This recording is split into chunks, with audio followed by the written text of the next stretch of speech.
তাই নয়, সাহাবায়ে কেরাম নবীজিকে কত ভালোবাসতেন। হযরত সাওবান রাদিয়াল্লাহু তাআলা যিনি ছিলেন একজন গোলাম, নবীজি তাকে আজাদ করে দিয়েছে।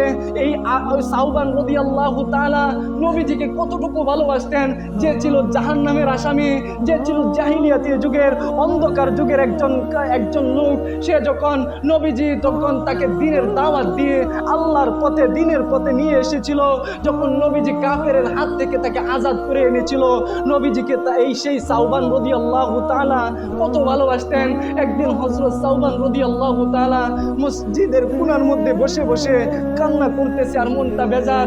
নবীজি যখন সাহাবায়ে কেরাম যখন সকলে চলে গেছে, হযরত সাওবান যখন মসজিদের কোণার মধ্যে বসে আছে, এমন সময় নবীজি সাওবান রাদিয়াল্লাহু তাআলাকে ডাক দিলেন এবং বললেন, সাওবান এদিকে আয়। যখন সাওবান রাদিয়াল্লাহু তাআলা নবীজির কাছে আসলো, আসার পরে সামনে বসলো, বসার পরে নবীজি জিজ্ঞাসা করতেছে, সাওবান তুমি ওই জায়গার মধ্যে বসে বসে আজকে তোমার মনটা বেজার, মনটা তোমার কালো, কারণটা কি?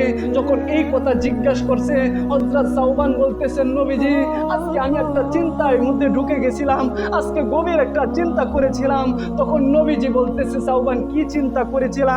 তখন সাওবান রাদিয়াল্লাহু তাআলা বলেন, নবীজি আমি তো জাহান্নামের আসামি ছিলাম, কিন্তু আপনি আমাকে হেদায়েতের পথে নিয়ে এসেছেন, আপনি আমাকে আল্লাহর পথে, দ্বীনের পথে, কুরআনের পথে নিয়ে এসেছেন। আর নবীজি আমি আপনাকে কত ভালোবাসি, আমি দুনিয়ার সমস্ত মানুষের চাইতে আমি সাওবান আপনাকে সবচাইতে বেশি ভালোবাসি। কিন্তু আজকে আমি চিন্তা করছিলাম যে আপনি যখন দুনিয়া থেকে চলে যাবেন, যখন আপনি দুনিয়াতে থাকবেন না, আমি তো আপনার পাশে পাশে থাকি, বাড়িতে গেলেও মন রাখতে পারি না, আপনার চেহারা দেখার জন্য আমার মনটা বেকুল হয়ে যায়, কখন বাড়ির কাজ সেরে মসজিদের মধ্যে চলে আসব, এই জন্য আমি সব সময় আপনার পাশে থাকি। কিন্তু আজকে আমি চিন্তা করতেছি, আপনি যখন দুনিয়া থেকে চলে যাবেন, আমি সাওবান কার কাছে বসবো, কার চেহারা দেখবো? আপনাকে তো আমি আর দেখতে পাবো না। কাল কিয়ামতের ময়দানে আল্লাহ যখন আপনাকে জান্নাতের উচ্চ মাকামের মধ্যে দিয়া দিবে, আল্লাহ যখন আমাদেরকে অন্য জান্নাতে দিবে, আপনাকে ছাড়া তো আমি, আপনাকে দেখা ছাড়া তো আমি সাওবান থাকতে পারবো না।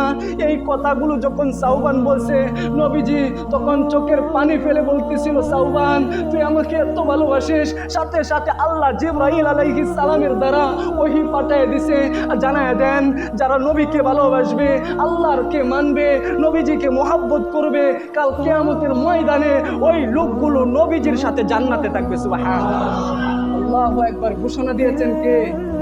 ঘোষণা কে দিয়েছেন? আল্লাহ ঘোষণা দিয়েছেন। চিন্তার কোনো কারণ নাই।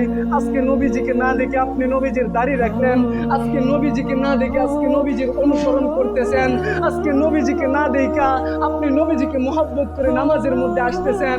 কাল কিয়ামতের ময়দানে আপনার সম্মান আল্লাহ এত বাড়ায় দিবে যে এই উম্মতগুলো আমি নবীজিকে দেখছে না, তবু তারা আমাকে ভালোবাসছে। আল্লাহ ওই উম্মতগুলোকে তুমি আমার সাথে দিয়া দাও। সুবহানাল্লাহ। আহা, সাহাবায়ে কেরামের কথা বললে শুধু ঘটনা মনে আসে।